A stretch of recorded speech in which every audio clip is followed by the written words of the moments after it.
Hey, salut à tous et à toutes. Aujourd'hui, petite vidéo où je vais vous donner une astuce.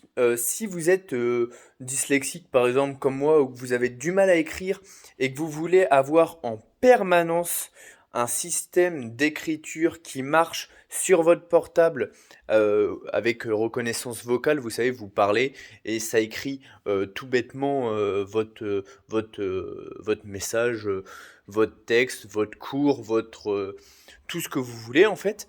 Tout simplement, il faut installer le clavier numérique Google.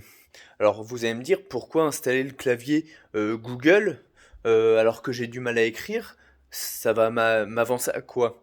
Et bien tout simplement, il y a aussi la reconnaissance vocale Google sur le clavier et cette reconnaissance peut être utilisée n'importe où, n'importe quand, que vous, si vous êtes connecté à une box ou même si vous êtes au fin fond de la cambrousse, que vous ne captez que dalle, tout simplement, le clavier, enfin, la reconnaissance vocale va marcher. Comparé par exemple à celle de Samsung, là, moi j'ai acheté un nouveau portable, j'avais un gros problème, je pouvais plus, quand j'étais dans des endroits qui captaient plus, bah, je pouvais plus utiliser cette reconnaissance vocale qui écrivait mes messages. Et du coup, je me retrouvais un peu con parce que j'avais parfois des longs messages à écrire qui me demandaient trop d'efforts à écrire en tapant sur le clavier. Et du coup, je pouvais pas les faire.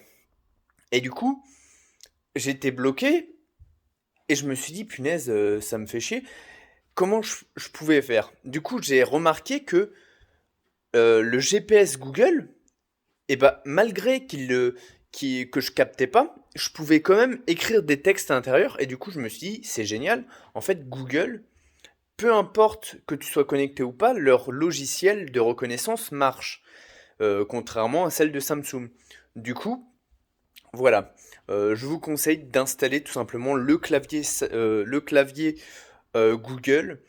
Il marche en permanence, voilà, et puis il est connecté à Google, donc plus vous parlez et plus ça va vous reconnaître et plus ça vous reconnaît et moins ça fait de fautes, donc voilà.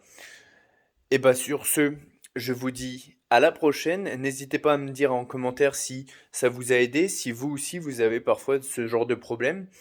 Et sur ce, je vous dis à la prochaine. Bye bye.